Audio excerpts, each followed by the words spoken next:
welcome, episode 330 of the Should I Play This Game podcast for the 3rd of November 2025. Steve, is it raining? Spirit fingers. No, it's not raining. Not today. It was raining yesterday at the time of recording. On Saturday.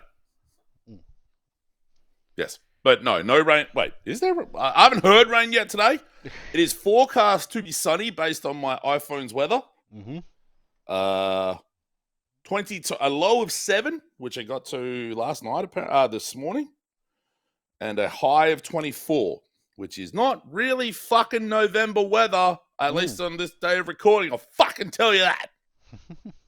Jesus Christ. Anyway. How are you, sir? Yeah, all right, it's all right.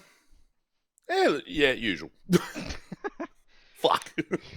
House tricks. Yeah, usual. Yep, pretty much. Yeah, usual. Yep. I'm getting ready for my trip to Melbourne, so yeah. Oh, that's right. That's next week, isn't it? Yeah, I fly out on Wednesday this week to Melbourne, and I'm back on Tuesday the following week. All right, so programming note then. Yes, nothing for me next week. Nothing. So no split fiction next week. All right, good to go. Good to know. And so I will do something. Stuff. I'll fucking do something under the... Yeah, right. I'd need to figure that out, what that is yet. I don't know, man. Yeah, you've got options. So. I do have. I've got too many fucking options. I'll tell you that much. Jesus Christ. Anyway, yeah. So that's pretty much it. So, what about your games? I have been playing games. I have been playing a lot of games because I've been going basically straight from work here, games, dinner, go dinner, then back here, games. Which I probably should have done fucking 6 months ago, but whatever. I have been continuing my pursuit of Doom: The Dark Ages. The more I play, the more the depth to the combat is revealed, but it's more about technique and you getting around, positioning, actually shooting the right dudes at the right time. It makes it feel on the right side of manageable. Because Eternal would sometimes feel like you're unsuccessfully trying to keep 6 plates spinning at a time. Mm-hmm. And you could just completely lose control of that and just drown in the intensity of an encounter. There is plenty of evidence of that, me experiencing that up on our YouTube channel. Mm-hmm. I haven't gone back to Eternal yet. For the master levels or for the DLC. I'll get to that at some point. It feels manageable, particularly compared to Eternal. So I'm playing on Ultra Violence, which is the same difficulty I played in Eternal. Mm-hmm. It feels more manageable here than it did then, but it hasn't really ramped it up in too many spots. There have been a few encounters I've died 8 times in, 8, 10, 12 times in. I was like, this is what Ultra Violence is all about. Kicking my fucking head in. It's as long as you use the tools and remember to use them, which there was a secret area. I'm like, I can't get in here. What the hell? Oh, wait, it's that. Which is real clever. They've reined in and restrained the collectibles, which was really good of them because, fuck me, there are a lot of them in Doom Eternal. Okay, so you mean there are less of them or easier to get? Yes, or both? Way less of them, way less secret areas. Yeah. There would be 19, 20, 21 collectibles in a level in Eternal. Jesus Christ. Yeah. Here, I think the most secret areas I've run into is 9 to 11, and only about 4 or 5, if that, collectibles. Okay. That includes so some of the secret areas will have currency you can use at Slayer temples or whatever to buy upgrades for your weapons. Some of it is the little toys that they've been doing in the environment since 2016, and codex pages and things like that. But yeah, the shield is fucking cool. And I finally got to the part where you can see the sort of spinning chainsaw blade type thing on the key art. That thing's fucking awesome. It's real dumb. And just as a continuation about what I said last time with the ridiculousness of the story while still keeping half an eye on seriousness, they've narratively justified the Slayer stumbling upon a massive fuck off mech that's modeled after him. Okay. It just looks like a fucking Zord from Power Rangers or like Voltron or some shit, and he gets in and knows how to use it because of course he does. There's a lot of space or sci-fi elements for something that's meant to be like a middle or Dark Ages prequel to Doom 2016 and Eternal, which is fucking hilarious. It's really cleverly and compellingly constructed narratively, but there's just enough of that wink and nod, like, we know this is fucking stupid. There's the Creed Maker, where the makers in Doom Eternal were like this ancient alien race that you ended up killing. They became more advanced enemies later in the game. Here they control, or at least early on, were controlling the Slayer. And surprisingly enough, hey, guess what? That went bad.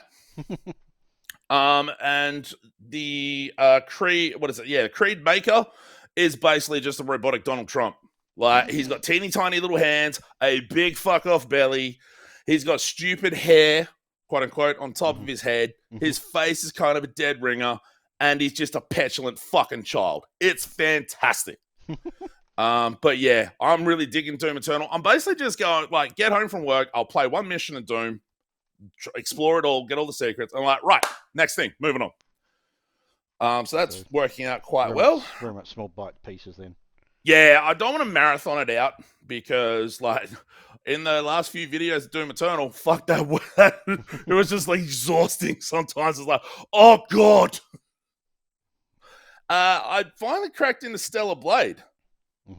As you can see, less than 2 hours because I played it, I think, after we recorded the last podcast, and I have not gone back. I think I might have built this up as being better from memories of the game and the positive reviews. You can see the Steam reviews are overwhelmingly positive. I, for some reason, don't have the Open Critic there. I'm sure I put it there, but whatever. Who cares? It's all very sci-fi anime nonsense with the story. There's some kind of invading, maybe, alien species, an all-female or an android army that's all modeled on females that are wearing like sexy outfits and shit. They very clearly have technological components like on their spines and stuff like that, but apparently bleed and die just like humans do. They're a fighting force trying to save humanity by eliminating the enemies. But the reviews point out that the narrative is a massive weak spot. Okay. There's a massive imbalance in voice acting quality. Like, the voice for Eve, who is one of those female android combatants, is pretty all right. It doesn't have quite the android level of disaffectedness you'd think. She's maybe a little too human or too expressive to fit that. But I don't know if they're humans with biotic implants or anything like that because I haven't played it long enough to find out. But they do use phrases like body frames. So maybe it's just an AI implanted in the brain something. There's an initial side character or semi-love interest, I think, named Tacky, as in Tachy. Both with very posh British accents. Okay. So maybe the developers just really like listening to a really posh British accent and like, let's make the ladies hot and give them British accent. But they've got this dude who flies you places. His name is Adam. Okay. So fuck that for Adam and Eve. Fucking lazy ass shit. His voice is fucking awful. It's wooden. It's bland. There's nothing behind it. It's fucked. And then the music is this just overly... I was starting to almost get ground into dust by the music because it was so repetitive. Like, literally, I think I heard the same...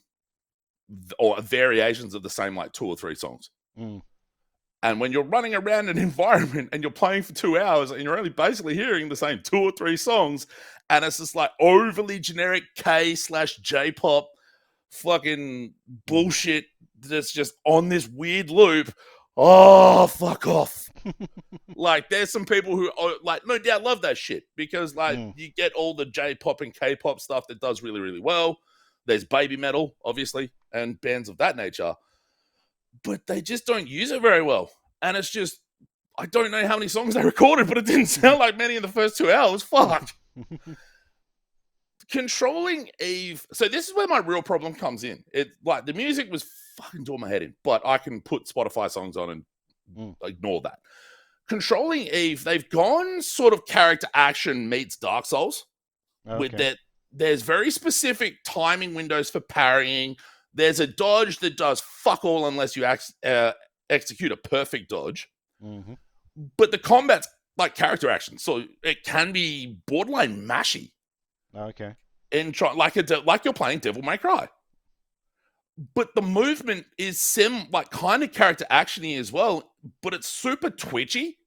And it just did not feel great.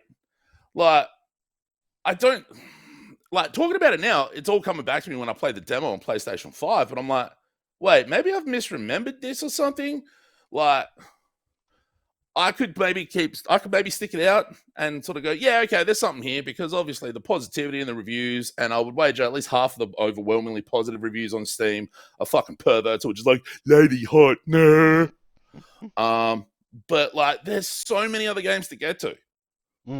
Why the fuck am I going to spend my time with this? Like, I'm going to talk about a Souls-like game I've played through in the time since our last podcast, and the differences between like what I was wanting this to be and what it actually is are really hammered home even harder. Just that twitchiness in the exploration in the environment is like, what the fuck? What?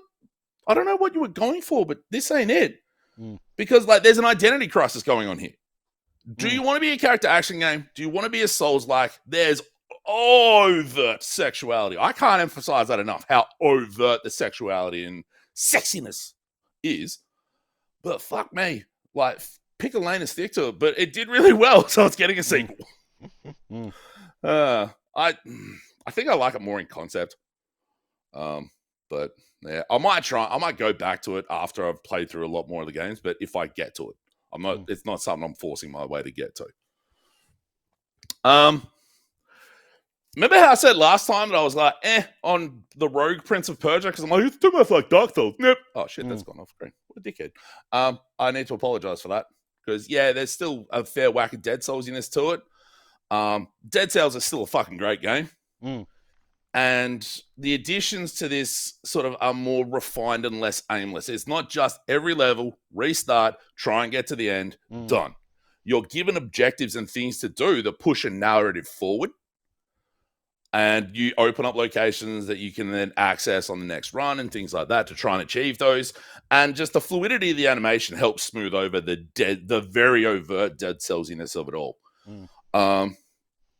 I think it still flirts maybe a little bit too close to the line of inspiration, but when you consider that this is the studio that is working on maintaining Dead Cells, it kind of makes sense.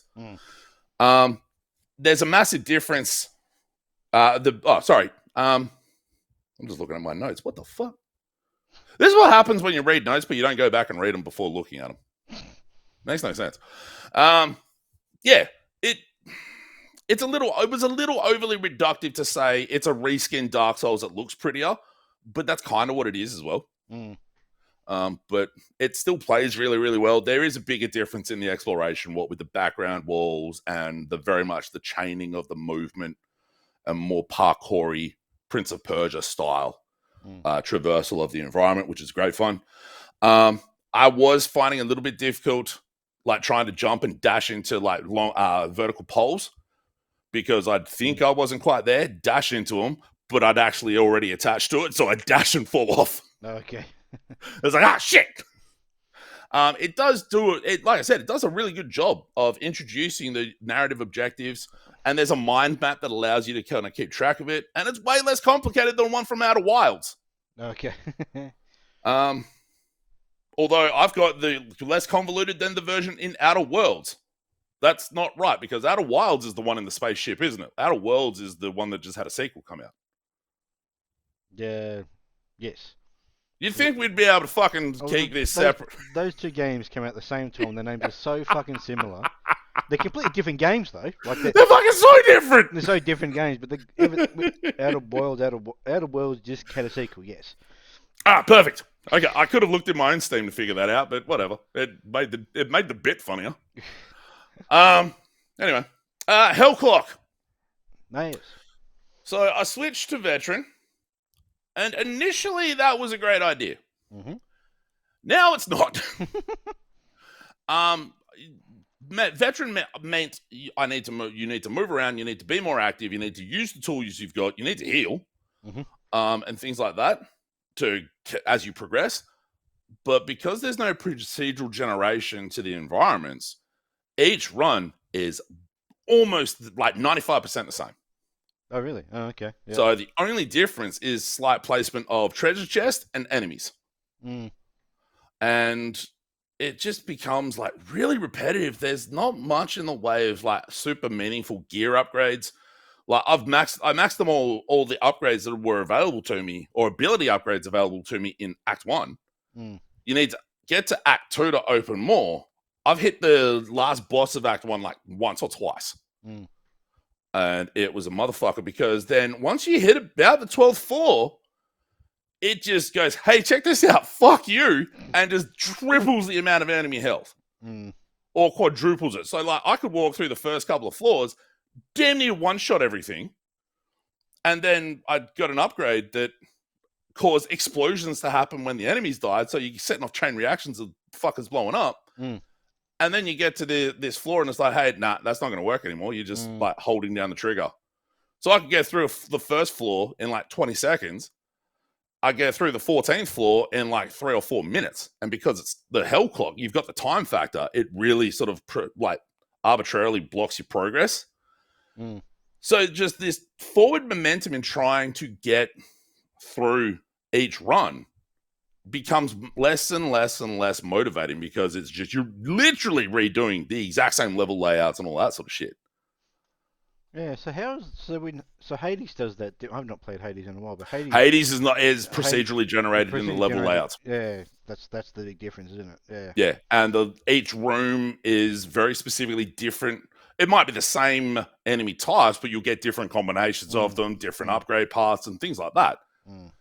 That's where the interest level is maintained, because a run through each subsequent Hades run, 1 or 2, it's never really the same. You're fighting the same enemies, but the environmental layouts of the rooms are different and the upgrade choices are different. Yeah.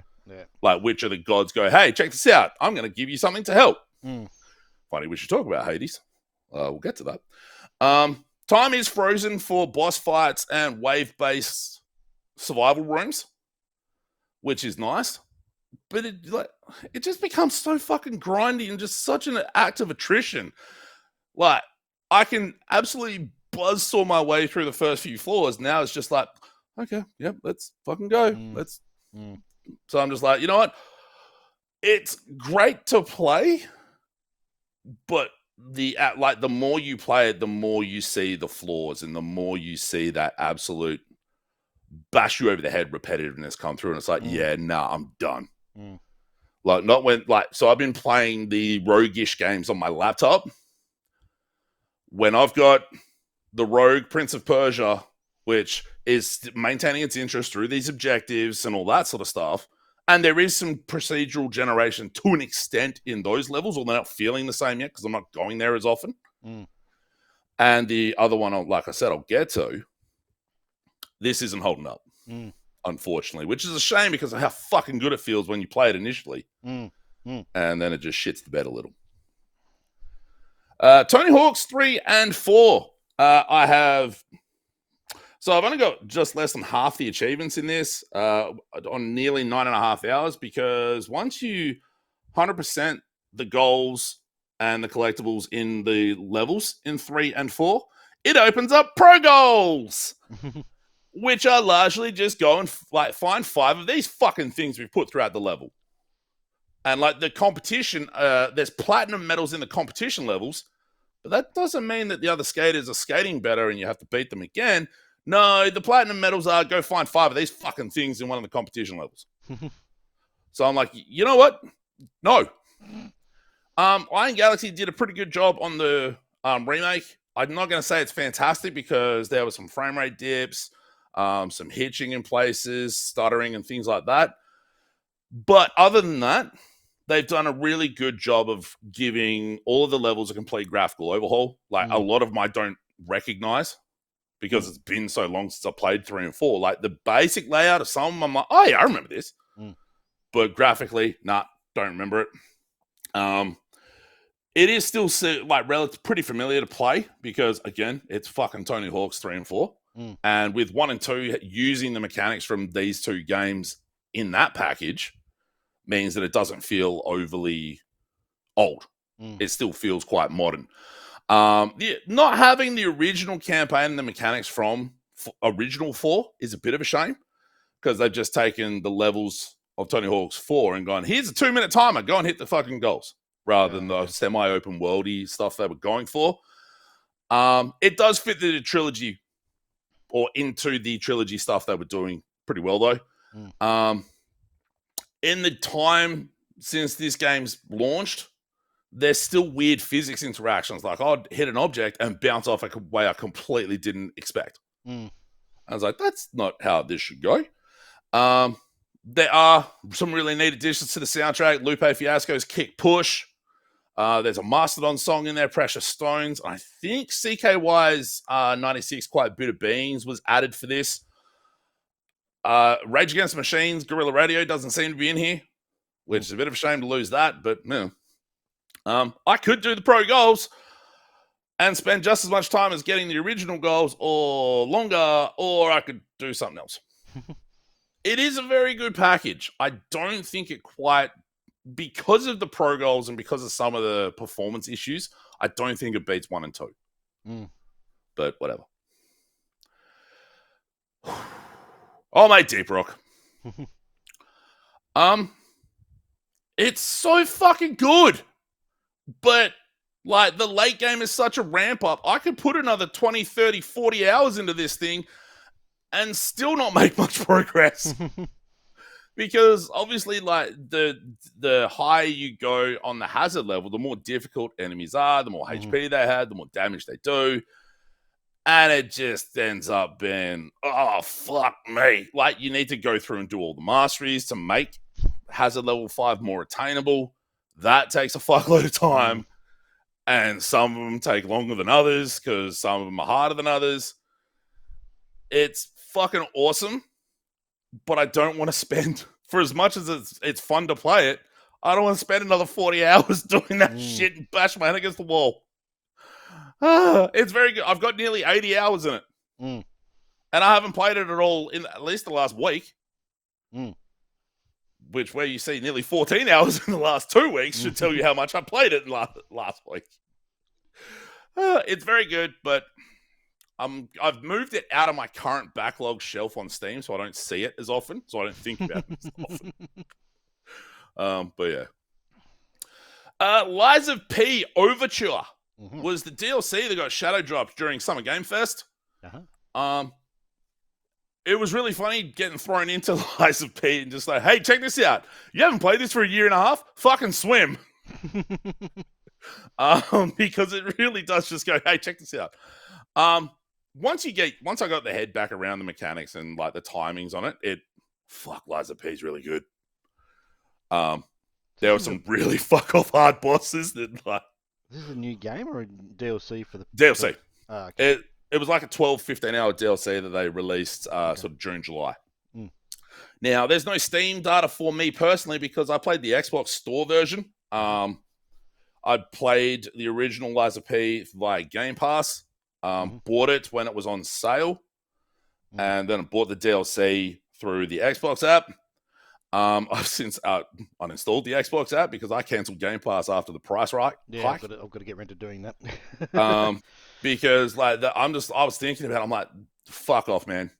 Yeah, it's like before we get to that, we'll discuss that at the end of the beginning of the end or something. But yeah, let's put a note in, a pin in that because there's some fucked up things going on with Microsoft. This is just a continuation of Lies of P. It's fucking fantastic. Mm-hmm. Like I said, some of the bosses beat the shit out of me and got really frustrating, but I was able to get it down and do it. Mm. And it was really, really fun. I really dug it.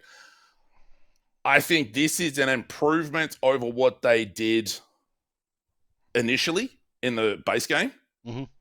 So the next thing this team does, which is hopefully some form of continuation of this, I'm super looking forward to. Mm.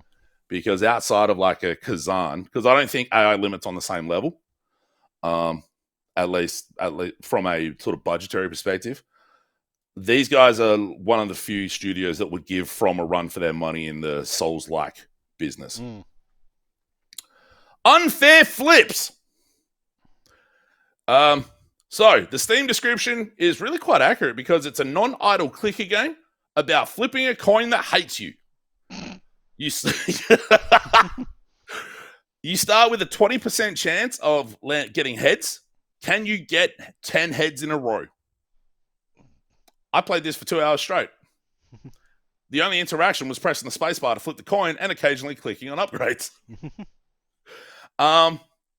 You can up that chance from 20%. I think if it taps out more than 55 or 60%, I didn't see it because of the amount of money you need to do that. So you get an amount of currency every time you hit heads. Oh, and you can see over on the side on the screenshot here, there's upgrade chances, 5% for landing on heads, 0.2 seconds of flip time, 0.5 times multiplier. So if you get 3, 4, 5 heads in a row, it'll multiply the amount of money you get. Yeah, gotcha. And then the amount that the base coin's worth with which tops out at $1. So it goes from 1 cent, 5 cents, 25 cents, $1. Yep. And then you try and hit it 10 times in a row. And the way they've designed it is that there are 4 specific endings. Oh, really? Okay. Yep. Assuming you don't get a tail, because if you just hit... So if you get to the point of... For example, like this is the normal sort of layout. There's some writing that goes on in the text, like here. In this screenshot, where the developer's got a bit of writing in between. It goes... Like, it'll tell you when you hit your 1,000th flip. Oh, okay, yep. And you're like, oh, fuck you. There we go. So once you hit the 9 in a row, it takes all the upgrades away and goes like a drum roll. Okay.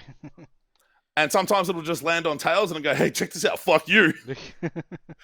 But there's an ending for the coin blowing up, which it just explodes. That's a 30% chance. It can land on its side or land on its side in a different way, which are both 20% chance. There's a 10% chance for it to land on heads. And if you get one of those endings, you have to restart the run. Oh, okay. So that's where it sort of wears out, is that like that having to restart the run rather than just, okay, let me just keep flipping with the same odds and all that sort of stuff. So I could try and get the endings, but yeah. Some fucking lunatic on Steam, on the Steam boards, did some rough maths to work the probabilities in the amount of time, number of runs to actively finish it. Oh, okay. Yeah. So based on his maths, 12 runs. Basically, if you are still not there after 30 runs, that's a critical failure. If you're starting your 153rd, or that's meant to be 53rd, I'm guessing, that's 1 in a million. So it's like, that's a massive fucking middle finger to like, it's like, oh no. So I hit 2 hours. I'm like, yep, tap out. I'm done. It for $3, it's pretty neat for what it is. Yeah. The writing in it is pretty clever, and having those different endings where you're just like, oh yeah. And for some weird reason, there's this fucking dude in a bear mask sitting in the background drinking. That scene never, he just occasionally just drinks, and that's it. I don't know. I mentioned another rogue-ish game, Hades 2. I don't think it should go without saying, but it's the follow-up to my game of the year from 2020 in Hades. I put a lot of time into Hades 1.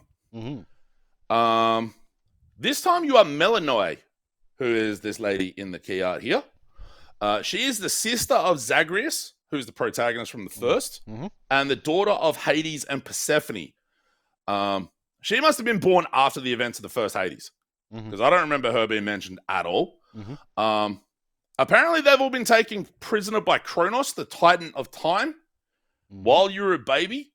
And you get, what's her name? Fuck, I've forgotten her name. The witch, Hecate, rescues Melanoi and takes her away and trains her. And now, at whatever age she is, 16, 20, I don't know. It's like, all right, I'm going to break my fucking my family out of this shit. I'm going to fucking kill Kronos. I'm like, yeah! How and when all of this happens, though, it's kind of a little confusing because there's very little revealed early on about the context and why and what happened and all that sort of stuff. Because once you hit play and you select the file, it just drops her into an environment. It's like, go! I'm like, who am I? What am I doing?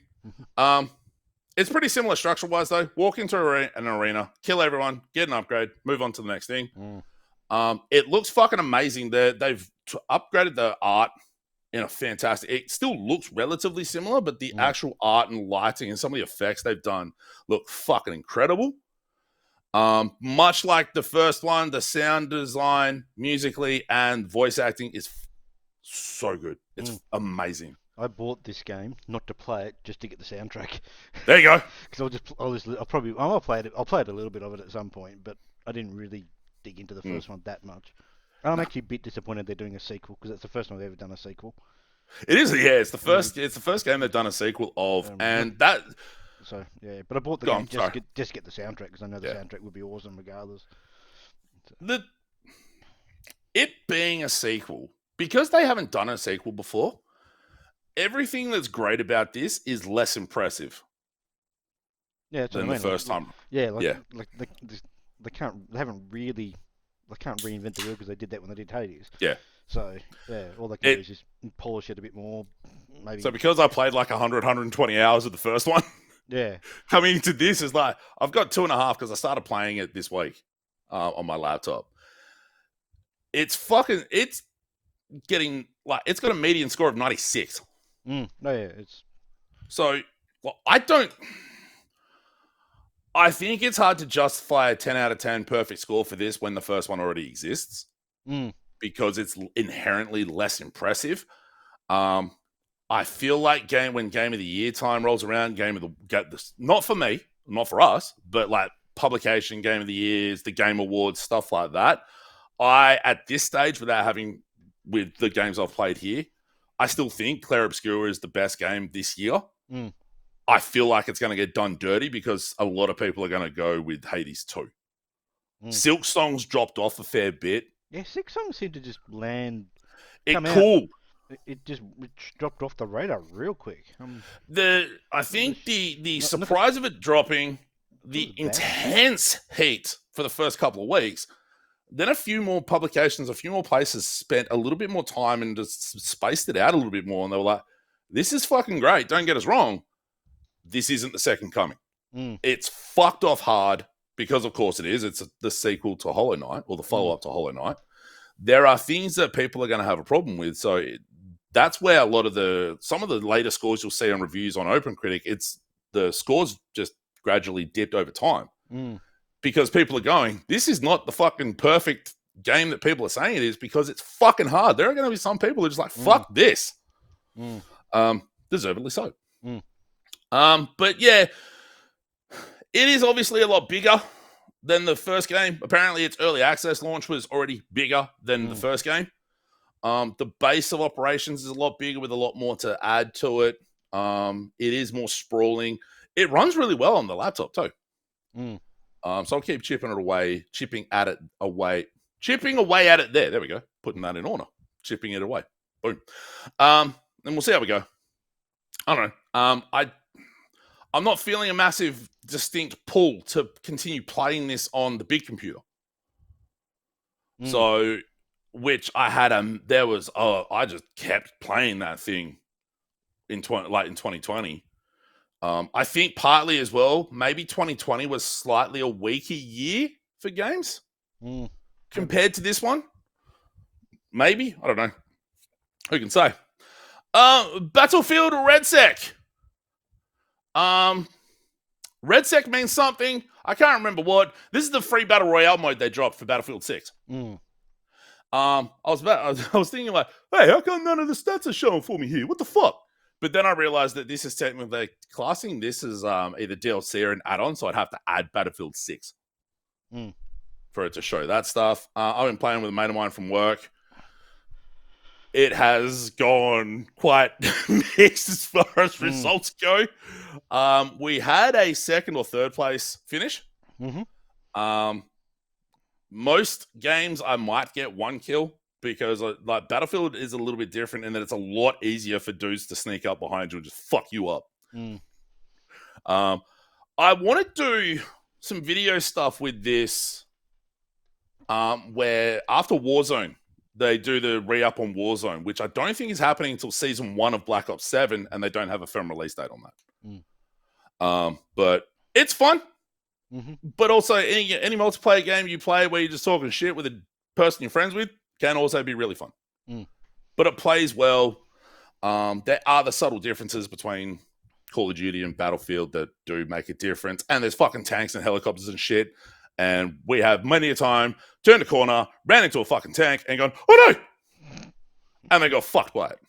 That was fun. Normally, I don't talk about games that I played on the streams. But I wanted to make mention of this one. System Shock 2, the 25th anniversary remaster. I thought very highly of the remake that Night Dive did of the first System Shock a couple of years ago. This is not that. This is more of a remaster than a remake. So they've touched up the graphics some, and seemingly that's about it.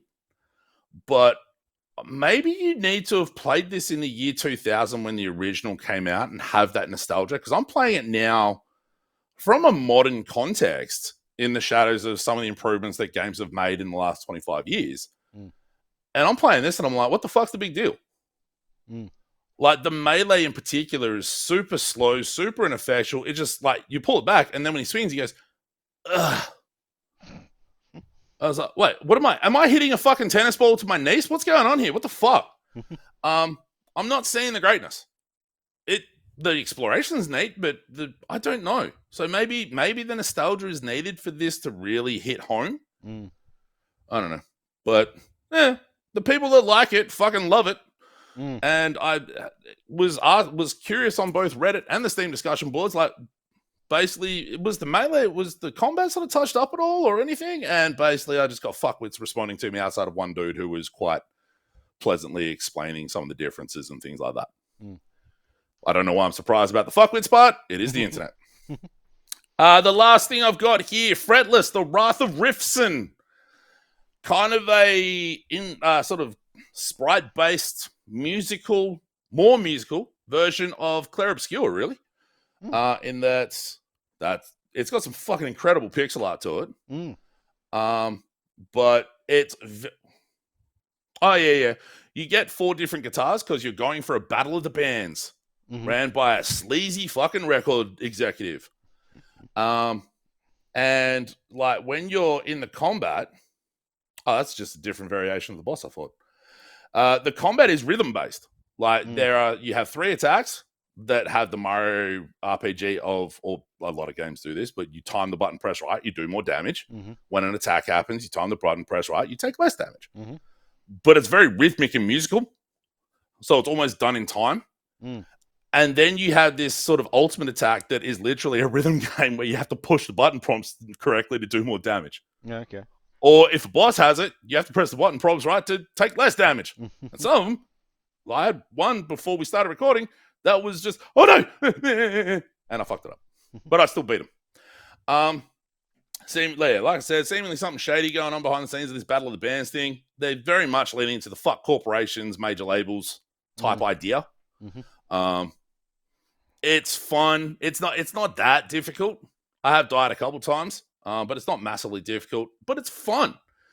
It has fantastic art. The music aesthetic is great. The music gets a bit repetitive because you have 4 different guitars you use, and every battle you're in, the same song plays. Okay. And because I had the acoustic guitar for so long, relatively speaking, because I think I've got 3.5 hours so far, and it's pretty short too, like 6 to 8 apparently. that acoustic guitar riff that they're played a lot. Yeah. And then mix to get the bass guitar. It's a different thing. There's a synthesizer and a electric guitar, 8-string electric guitar. Mm-hmm. They get some fucking fantastic music references in there too. I think one of the best ones was when you've got the electric guitar. Once you play enough, I think there's like a chord or something or a riff or something. It acts as a summon, and the little symbols are pentagram. Mm-hmm. And then you summon the Gent Demon of Thal, which for people that aren't aware, Gent and Thal are both subcategories of metal, and I think that's fucking hilarious. And there's also Metalcore Gear Solid as a video game, which I'm like, yep, great. But I really dig it. I dug the demo when I played it on stream a few months back now. And it's just really neat. It's written really well. It's a fun thing. I think people will get a great deal of enjoyment out of it, particularly if you like that style of like rock music, metal, things like that. Yeah.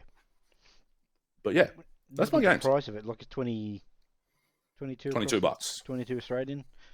Is that decent value for what it seems to be? Maybe a little bit on the high side, maybe, from what you're saying? Maybe. For qualitatively, I think it's pretty good. For what it is and what it's going for and how good it is. The part of the problem for me is that because I buy games, like I'm an idiot, and I buy most games bang on launch, but then don't play them for like 3 or 4 months to get the patching happening because there's other games before it. So like a value proposition for me, like the amount of money I spent on it becomes an afterthought because I'm not that smart sometimes. But like I think qualitative. I don't like it when people go, it's this much money, it's this many hours. No, I'm just saying, I think it's good value for money. Qualitatively, it's absolutely worth it. Yeah. It's written so well. The pixel art's fucking incredible. And it's fun. Video games are so fun. I had someone try and tell me on Reddit that video games are about consequences. I'm like, no, they're fucking not. Here I was thinking video games are meant to be about playing it and having fun. Fuck you, you fucking pretentious fuckwit. Grr. Anyway. Oh, and I went on Reddit and said the new After the Burial album wasn't great, and I got downvoted like 20 times. So, shame on me for having a contrarian opinion, but fuck those people anyway. That album's not that great. Moving on. What about you? I think there's 2 games. There is. Satisfactory, of course. Solo Factory this week. Hoping so. I've got the video to do. I've just got to put the damn thing together before I head off to Melbourne. So if I've got the time, I shall do it. But if I don't, it won't. Just before you get to the next game, did you see the message I sent you a couple of weeks ago after a Friday stream? Probably. You have to get a more. Fucking game I was playing on stream. Somehow, it was like progressively making OBS worse and worse. Like some of the docs were getting blacked out, and then all of a sudden, I'm like, "This is running like shit. I'm going to close it." 3 seconds later, OBS crashed, and I'm like, "Oh man!" So I went in because I had DaVinci Resolve. I thought I did. Installed it, did a quick, really basic, quick video edit to put it back together. Bang! Go me. I'm proud of me. Moving on. The other game I played more of the Alters. Which is currently on sale, which is neat. Yeah. So I suggest you would pick it up. It's 25% across the board. So it's a good fucking price. It's a good price, actually. Yeah, it's a good price. That's a fucking really good price for that thing. It's actually really, really good. So, so I've now played, as I said, I've played just under 5 hours total. And I've just created my second altar.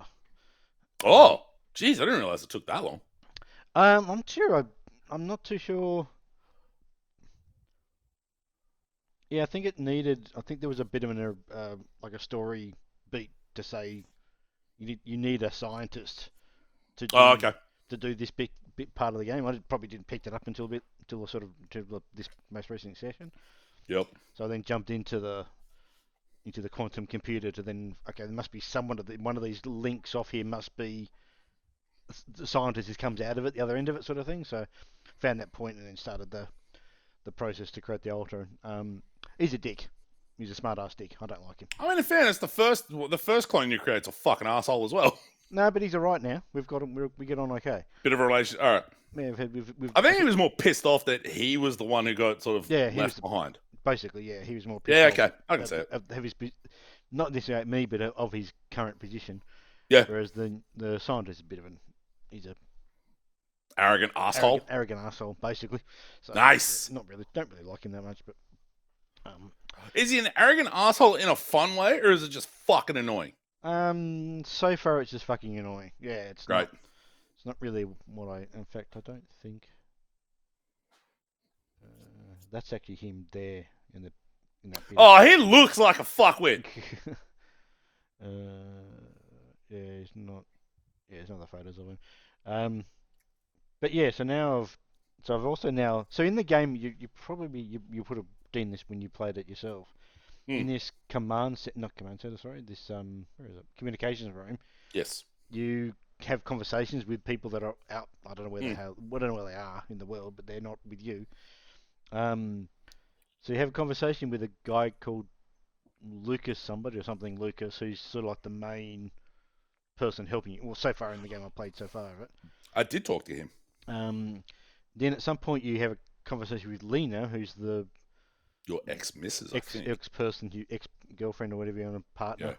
That was, and all of the people all the ultras have the same sort of thread line for that person. And I've only just started to meet one conversation with a guy called Maxwell, who's kind of like, he's the head of the whole missions. Oh, okay. And as I was listening to him talk, he reminds me of the character out of Split Fiction, the guy's Raider, that guy. Oh yeah, fuck that guy. He's got the corporate speak, and he's not being quite clear about everything. You know, he's not telling the truth, but you kind of haven't got a choice. So I can just sort of see, So it's interesting how the characters have, at some level, they're shit-eating CEO is kind of an easy trope these days. Easy trope to do, and I think a lot of games can do that pretty easily. So yeah. It's not like we don't have hundreds of models for shithouse fuckwit CEO. Exactly, yeah. But I'm really like it. I was going to ask if this is holding up qualitatively. I think it is. I mean, so far, it's the story of you trying to find or move this thing around. Currently, I'm in day 10, I think. And it basically keeps, every time the day starts, it says the sun is very far away. So the sun at the moment is not a threat to me, or I think it says the sun. Pretty sure that's what it says. Anyway, maybe it's, something like that. So it's not a threat to me at the moment. What is happening? So it's a bit of going through the motions to a degree. The exploration and the finding resources isn't that dangerous yet. Isn't that dangerous yet? But they have introduced. I can now drill for rocks or drill rocks out the way, which is pretty neat. Again, it's still a lot of. It's one of these games. Yeah, you can see at the bottom of that screenshot there. You've got the all of the materials there. Yeah.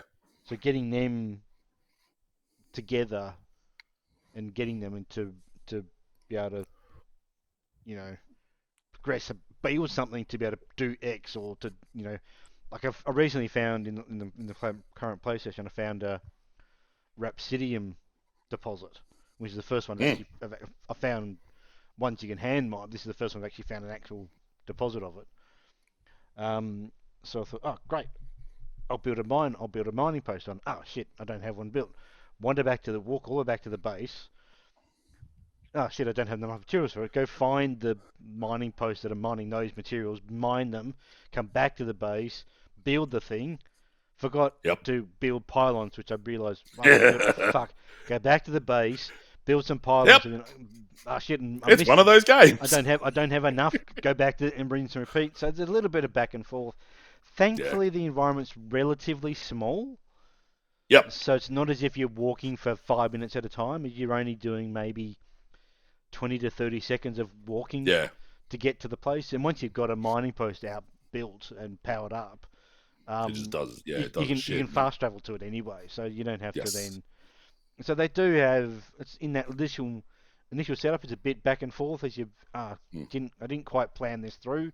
Particularly if you forget shit, it's Yeah, like I mean, fuck. if you forget stuff, and it's not the game's fault if you forget stuff. So, Oh, I don't know. but it would be I think it'd be nice if you could kind of just not fast travel, but maybe just have a button that says go Walk faster. walk, or maybe just have a button that says teleport to base, and Mm.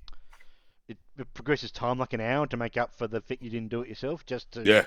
speed It's up like that some sort of gameplay. feature. You can justify it narratively fucking easy. Yeah, in this game, yeah, absolutely they could. Yeah, so that's probably the only thing I'd sort of is that when you find something like that, you got to if you don't get everything in your head, I need Yeah. a mining outpost, and I need three. I may need 4 pylons. I'll build 6 of them, so we've got enough, and then that sort of thing. And then you've also got, I think they've got the grappling hook, which requires energy to use, which isn't a problem. Your energy is really easy to get back. But this drill thing I was talking about that gets rid of rocks.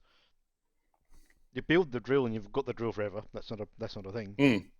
But it requires it uses lasers or something to actually get rid of the rock. Mm. And they're a consumable item. You've got to build each. You've got to make one of those. Uh, So stuff like that. It's a little bit, a little step heavy. little step heavy. I think if it'd best be nice if you could make it, you get 2 rather than 1 out of it, kind of a thing. Yeah. Even make the resource requirement a bit high, just to make it a little bit more useful. I feel like that's the most delicate and like difficult balancing act for a game like 100%, this. absolutely. Because if you make it too simple, you get people whinging like nothing else. Nothing. If you make it overly complex, you lose everyone. Yeah, exactly. So it's as you said, it's a balancing act that I think they've got mostly right. But it's just I think it'd be nice if you could, when you find a mining deposit like I did, you could sort of prompt you, so you're going to need a mining post and pylons to get this stuff back. Do you want to queue these or add these to a queue or something like that? So when you go back, shit, I know what I need to build now. Just be nice if it kind of did that kind of stuff, just to make. Or even just like contact one of the dudes back on the big wheel and just go, hey, start getting one of these fucking things built, will you? Yeah, exactly. But, it is the future. Yeah, it is. Other than that, I'm still very intrigued by the game, the world they've created, the setup they've done for it. So I'll definitely keep playing it. That's not for sure. But yeah. But other than that, that's all I've played. Wonderful. I will be, as I mentioned, going over to Melbourne. So I found the ROG. Found the ROG to load up. I had a heart attack moment because I thought I'd lost or got rid of or thrown out by mistake the power adapter for it. All the renovation, I had to start moving around the house to get stuff around. I thought, oh fuck, where is it? But I eventually found it. That was a relief. Because if I didn't have that, I couldn't take it. There wouldn't be any point taking it. So, is it a specialized power adapter, or is it like a USB-C or something? It's USB-C, but I think it's got to be particular. It probably needs a bigger, like the voltage coming through the adapter. Yeah, like it's got to have its own, like it's got to power enough. I might be wrong on that, but I think it needs a certain amount of power delivery output or whatever. Or if you did it on just a stock USB-C cable, it still work, but it just take fucking longer. Yeah, take longer. Yeah. So I'll be loading up onto that. At least I'm going to try putting alters on it. Because alters isn't that. I'll be curious how that runs on there. I think it would be okay on it, to be honest. I think. Particularly the reduced resolution, maybe knock down a couple of options. It'll obviously scale itself to the specs of the machine, so I think it'll be okay. But the main ones I'm going to put on it are the Drifter, which is the adventure game I started playing a few months back. And let me just get down it because I keep forgetting what it's actually called. Just while you're doing that, are you going to have to restart the Drifter, or do you reckon you remember where you're at? No, I think I remember where I'm at. Yeah. Oh. And I'm going to also put on Erexholm, the Stolen Dream, that sort of isometric. Yeah, the sort of yes, like that game. The tacticsy, stealthy thing. That one, yeah. I'll probably put that on it. I may even put the creepy redneck Dinosaur Mention 3 on it because I think that'll be fucking good on there. That'll run really well. and I'll probably put Nice Day for Fishing on it as well. That'll be good on there too. Yeah, I mean, I've got to. The thing that's hard to predict with the ROG, well, not necessarily the ROG, but is more specific with Steam, is what games play without having having the internet connection. You don't have it when you're on. Yeah. This is mainly for the flight. So when I'm on the flight, I don't. Some games you can't launch. Some games just do not start because there's no. I would have thought that just offline mode would have launched everything you own. I have to.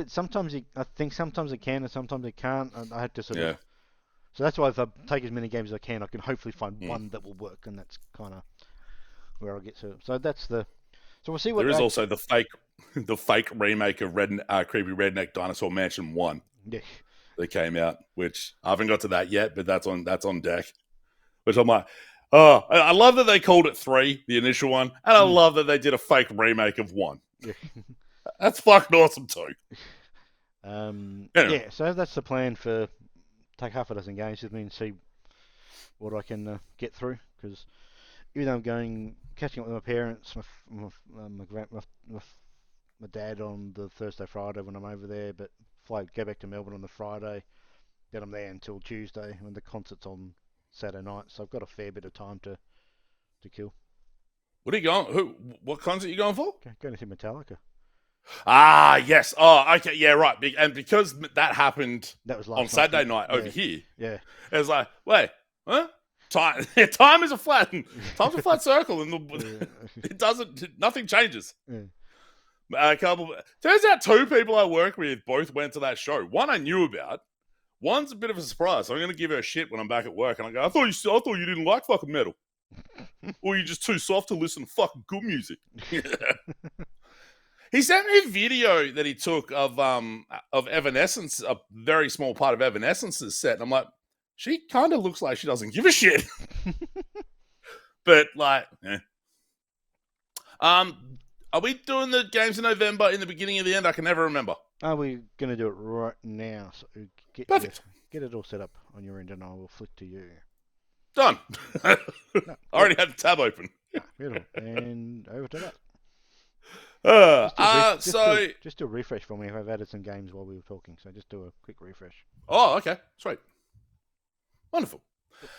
So a couple of these I've got as demos because I forgot about them or whatever. So I'll play a couple of them on the Friday show this week. Mm-hmm. One of them being Second Son, open world first-person shooter. Sort of Far Cry-y, sort of Stalker-y, at least in I get from the concept of it. Yeah.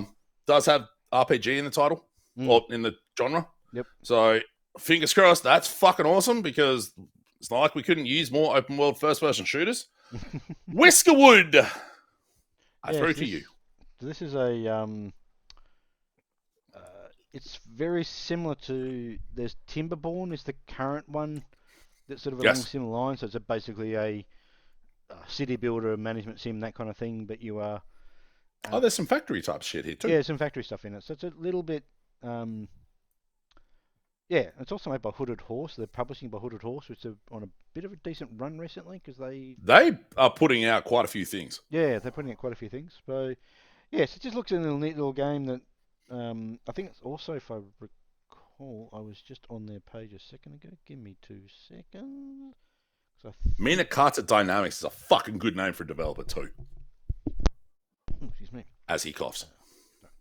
Yes, that's out in early access in a couple of days' time. And it just looks like a little... Early access? Because this says full release. It's early access on Steam? On Steam. So. All right, then. Yep. So I think it might be neat. It's a bit of an unknown, because I don't think there was a demo of this. I don't recall seeing one. I'm not saying there wasn't one, but I didn't see it. So, yeah, it's a bit of an unknown. And sometimes Steam demos go up and then get taken down as well. Yeah, so it might have been up there, but I didn't catch it. So, yeah, so I'm intrigued by how that one will land, and then I'll keep an eye on it from then. But yeah, it's one definitely I'm intrigued by. Wonderful. Unbeatable is a rhythm action game that has a fucking hell of a look. I tried playing the demo on stream. The demo was busted, so it didn't work. So that's a shame. But it's got this fantastic fucking look and style to it. I'm hoping the rhythmic elements work well enough to make it fun to play. The framing is great because it's a world where music is illegal. And the cops want to stop the kids listening to music, and your character is like, yo, fuck that. Let's make music, yo. So that seems like it'd be pretty great. Of Ash and Steel, a RPG. I think it was quote unquote low fantasy open world RPG. I think that was the descriptor. So yet another game in Tiny Build's stable catalog. They've also been putting out a lot. And some of it's been good, some of it apparently Lone Fungus Melody of Spores is Lone Fungus 2. Could have fooled the fuck out of me with the name, but maybe they just had a name change because it doesn't look like the same little mushroom from the first game. But another search action game. It is a follow-up to Lone Fungus, a game I very much enjoyed when it came out. So we're just stacking more games for me to buy and play because I'm a dickhead. But I like a good search action Metroidvania game. I enjoyed the first one. We'll see if this one holds up. Scope 83? I guess so. Yeah, it'll go. Yeah, that'll do. It's some European. The studio's from North Macedonia. So there you go. Sort of a cel-shady first-person shooter with some open world and crafting elements. It seems neat. It seems interesting. This is one of the games I'll be playing on Friday night. I've downloaded the demo, assuming, 7th of November. Yeah, assuming that they don't take the demo down when the game launches. Because that's happened a few times. Yeah. Fuckers. Another immersive sim type, Ambrosia Sky. Looks super neat, super interesting. It looks cool. Apparently, you're a cleaner on a ship, but you find guns and shit and you can use them. Possessors. So, Heart Machine is the studio behind Hyper Light Drifter. They also put out Hyper Light Breaker earlier this year in January in early access. They fired a fuckload of people, said Hyper Light Breaker is never coming out when we're stopping development on it. Yet somehow they're putting Possessors out. Putting this out, yeah, I read about this the other day. I thought that's a bit. And a few more people have been let go since then too. But this is under Devolver. I played the demo. Pretty sure I played the demo on stream, and I dug what I played. It has a great look to it. I'm hoping it comes out all right. But things at Heart Machine seem fucked. What they're doing is interesting. With, as you said, all that stuff we just said is it's not like how am I trying to say here? It's unusual for an indie studio to do that kind of stuff because that's kind of triple A developer behavior, if that makes sense. Yeah. With sort of dropping, getting rid of Hyper Light Breaker did not do what they wanted it to do on launch. A lot of people were disappointed by it. Following up from Drifter. But then they say it's not going to come out, and then putting all the resources into this, then getting rid of more stuff. There is that too. Really, that's fucking weird as well. Really I think because they were so close to the end for this, they just were able to push at the end of the way, or maybe Devolver were able to bring some guerrilla teams in to get it finished. Whether Heart Machine still exists after the 11th of November is the question. Does it exist beyond this year? Who can say? Luminous Arise. Hey, remember Tetris Effect? Remember Lumines? What if you put those two things together? That's basically what this is. I think Lumines is one of those puzzle games that I think a lot of people haven't really played a lot of because of where it started on the PSP. And there was a version on either the Xbox 360 or Xbox One, but it's always just sort of flown under the radar from a puzzle game perspective. It's not Tetris. But I'm looking forward to this. I'm really hoping that this comes out all right, which I don't see a reason why it wouldn't, because it's enhances the team who did Tetris Effect. It is basically the same concept, but with Lumines, so it should be all right. We'll go from there. Rue Valley is a game I played the demo of this on Friday on the show. And it's demo available. Yeah. It is still available. I got a hell of I accidentally got this confused with a professional wrestler from WCW who sucks, but very strong Disco Elysium vibes. Yeah. But with a time loop. Seemed like it was really well written. I love the fucking look of the demo. It's got a fucking fantastic art style to it. Sort of partially. Oh, is this going to really come across? Yeah, it does a bit. They're like, and you can put points into your introversion, extroversion, things like that to change the nature of your character, and that opens up or blocks dialogue options for you. So that's really curious. Gigasaur, we already talked about a couple months ago. It got a delay. It's a search action game, but you have a big fuck off sword. Sounds right to me. Anno 117 Pax Romana. It's the big one. I've been looking forward to that one. I forgot that was coming out this month. Played a demo of that a while back. Played enough to know. Yep, I know what this is. I'm liking this so far. So yeah, that Satisfactory also gets its console release this week, I think. Yeah, a couple of days time. Yep. Yeah, I'm looking forward to that. I'll be just the day I get back, that comes out. Oh, what? Pat, Anno. Yeah, that comes out. Yeah. So there you go. So it'll be a good day to take the day and the next day and a bit off work and then fucking play it. Boom. Moonlighter 2, The Endless Vault. Wait, when was Clear Hot on here? Or did you add that? I did. Yep. Cool. All right. Because I was thinking, I've got it on my wish list, but I didn't add it. Anyway, Moonlighter 2, it got its delay from early access. Somehow it came out in 1970 on the PlayStation 5 and Xbox, but whatever. It's the early access release, so it's not going to be finished yet, but fucking Moonlighter was really good. I'm super hopeful that this holds up that end of the bargain. We shall see. Cleared Hot. Desert Strike, kind of.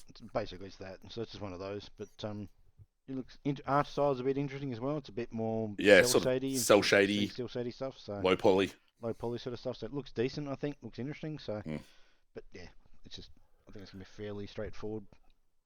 There was that helicopter game I played a couple of weeks ago. That there's a few of these coming out in like a sort of like a 6 month span. There's like 3 or 4 of these coming, and like the one I played, Strike Unit or whatever, that was neat. But it was smart to keep it small. Yeah, that's what these games have got to be. They can't be massively long. They can't be 30, 40 hour experiences. They should be 10, 15 at most. The one I played was 3 or 4. Okay, and that was perfect. Yeah, that was great for that. Fucking micropros. What a fucking weird. Constance, another Metroidvania with a fucking fantastic like animated art style. That is being very much looked forward to in the search action community. I've seen a few videos that are like, yo, Captain Wayne, Vacation Desperation is a first-person / boomer shooter with a interesting art style, at least. That man's holding up a robotic middle finger. And it's on fire as well. Yep. And Terminator 2D No Fate. This got a delay. I think it was meant to come out in August. It's basically fucking Terminator 2, but it's a side-scrolling action game. Like it would have, like there's a part where the motorbike through the sewer, and it looks fucking incredible. And hopefully it comes out well because Terminator is actually one of the few video game series that has done better than most licenses. And done better than expected too. Yeah. Like the Terminator 2 light gun games back in the day, they were fucking awesome. Anyway, that's November. And there's also some shit coming out early December that I'm like, oh no. I don't know if I'm going to get to all this. Well, we'll see. Sure. Oh, yeah, you're hosting. I'm not going to say it. Yes, begin in the end. Fuck!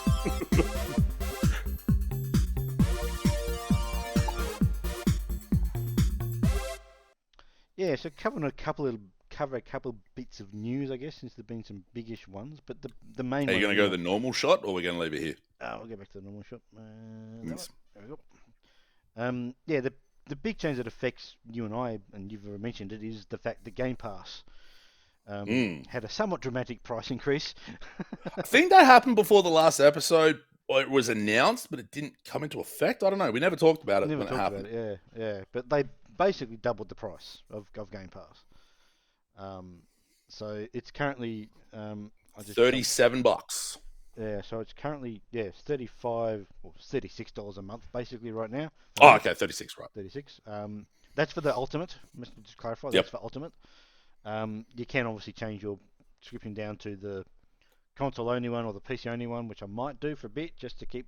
Neither of which get day one releases. Oh, doesn't it? Oh, I didn't realize what that. No, day one releases are only all of their day ones are only on Ultimate. I think it's been a few weeks since I've looked at it. No, that's not true. New games on day one for the PC one. Wait for PC go. Oh, because okay. So they've got four plans now. Essential, Premium, PC, and Ultimate. So Ultimate is basically everything combined. So just put that aside. Yeah. But PC is currently $19.45 a month. Australian. These are Australian dollars. You got 300 plus games playable on PC. Obviously, you don't have the console games. Obviously, new games on day one. EA Play is a part of that, and you get some. Ubisoft is a part of that. No, it's not. It's not. That's a. Oh, not PC. That's an Ultimate one. That's an Ultimate. Oh, okay. Yeah. So Premium is just 200 games on PC. So there are some games you don't get. Whatever. Select new games within 1 year. And that's basically that one. And the Essential, so Premium is $17.95, Essential is $12.95. That's 50 games playable on PC and console, so you do get a mixture on that one. Oh, Premium is also console as well. Yes. But yeah, you lose that day one release thing. So yeah, I think my choice at the moment is either drop down to that PC one, because I don't play games on console anymore. Haven't done a Yeah, I was thinking the exact same. Haven't played a console game in, I don't know.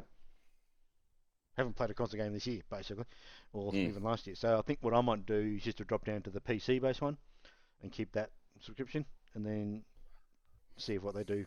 Give them some chance to play with that, use that one for a bit. Because I do like the PC games they put out. Well, the games that are on PC that are put out. So So yeah, it's a bizarre thing to have done, because everything that's that service, from what they're saying, is it's doing really well. But I think one of the things they were saying was that the subscriptions have been slowing up number-wise for a while. You don't improve that by doubling the fucking price. So no, you don't. If that's the case, you drop the price, but you don't. Well, there's also so there's been a lot of shit that's happened with Microsoft the last 6 months to a year, like the number of studios they've closed, things like that. I don't think this has actually been confirmed by them, but there were reports where they're chasing 30% profit margins from the Xbox division. Now, the Xbox division has, I think, roughly gone between 17 and 24-ish percent. So arguably, a large amount of the things that they have done have been a result of 30% profit margins, which is what the fuck are you doing? How are you going to hit that if you're losing subscribers through Game Pass? You're shutting down game studios, and you're quashing a lot of games. Are they going to try? Because one of the things that people have been talking about since this EA takeover, which we haven't talked about that, but let's not, because that's just going to be annoying.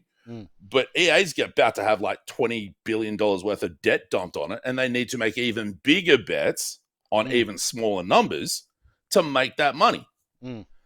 So it's in the chase of trying to get the money from the forever games, your Roblox, your Fortnites, and things like that. Fortnite Crew is part of Ultimate now, will be as of November, which I don't give a fuck. But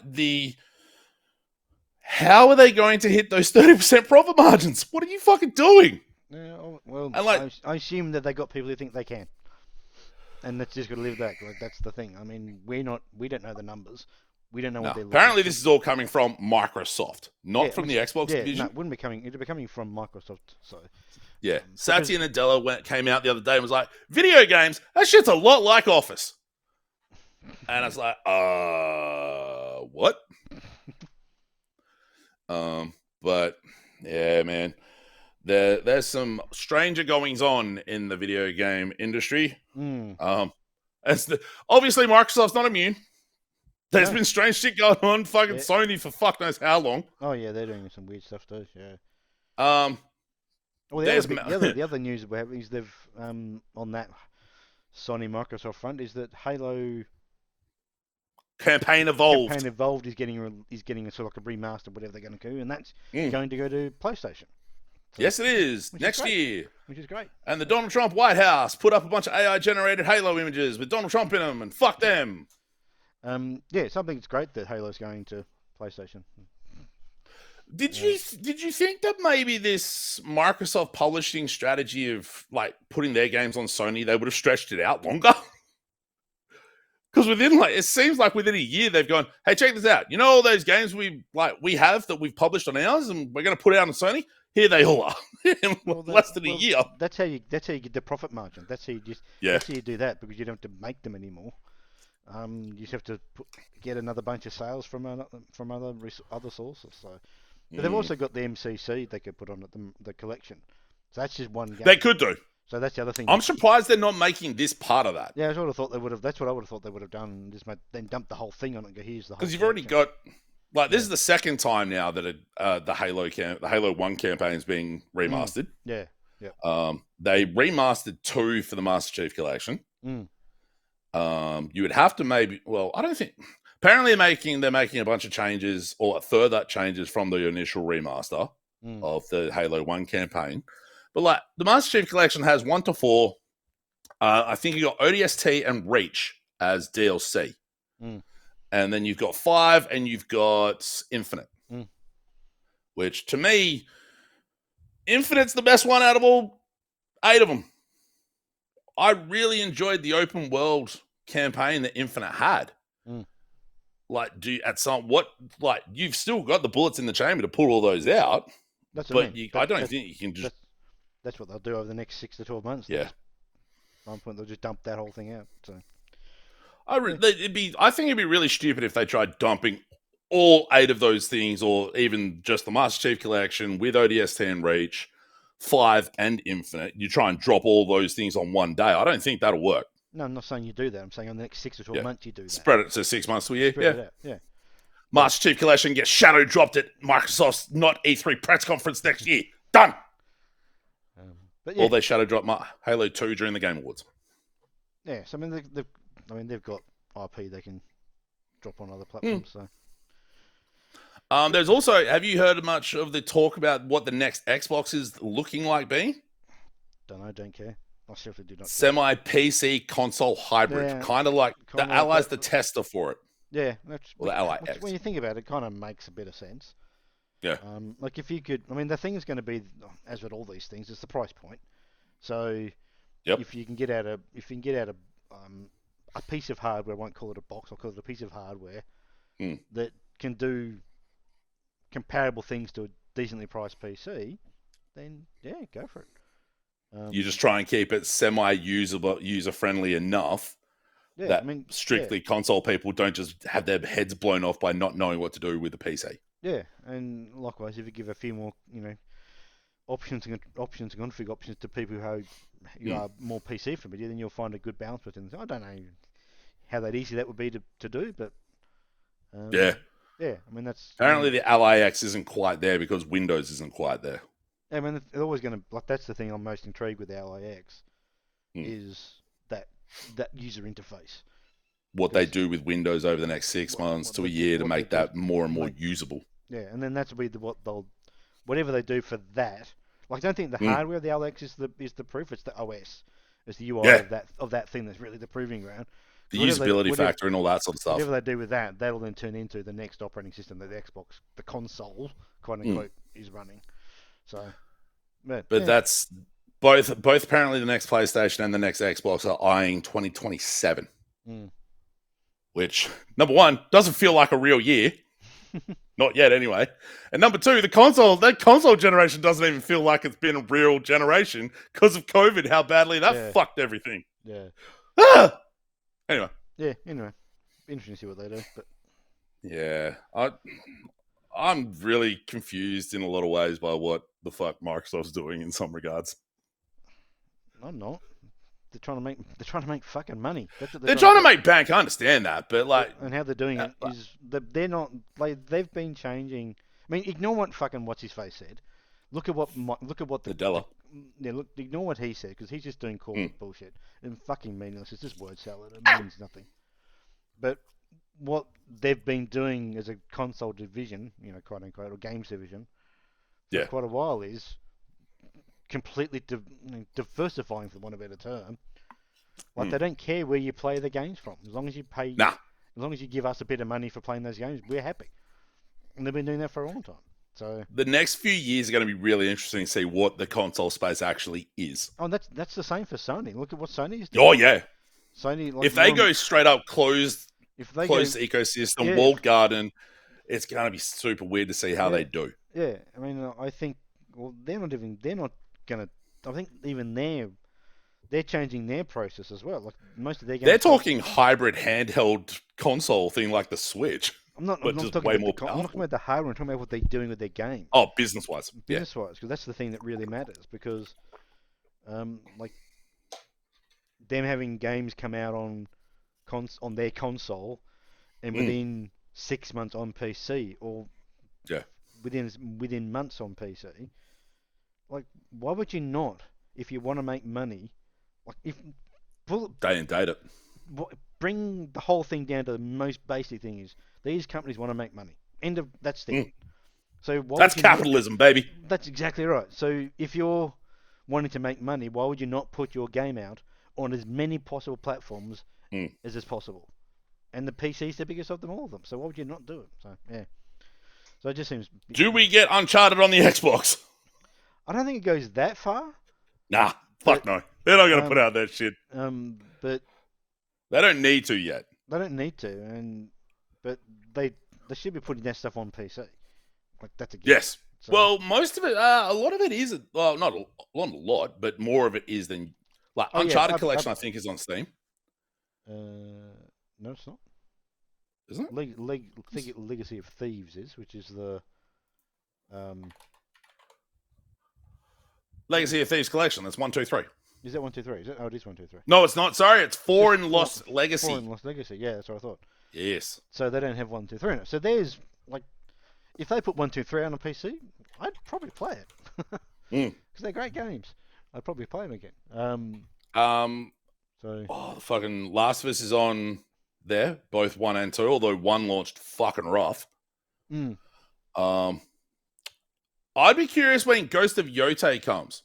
Yeah, it's been out less than a month on PlayStation. Yeah, I suspect that's a Game Awards announcement. You reckon a Game Awards announcement for a PC port? For a PC port, wouldn't be surprised if that's where they put it. Because it'll probably win. I feel like that might be too early.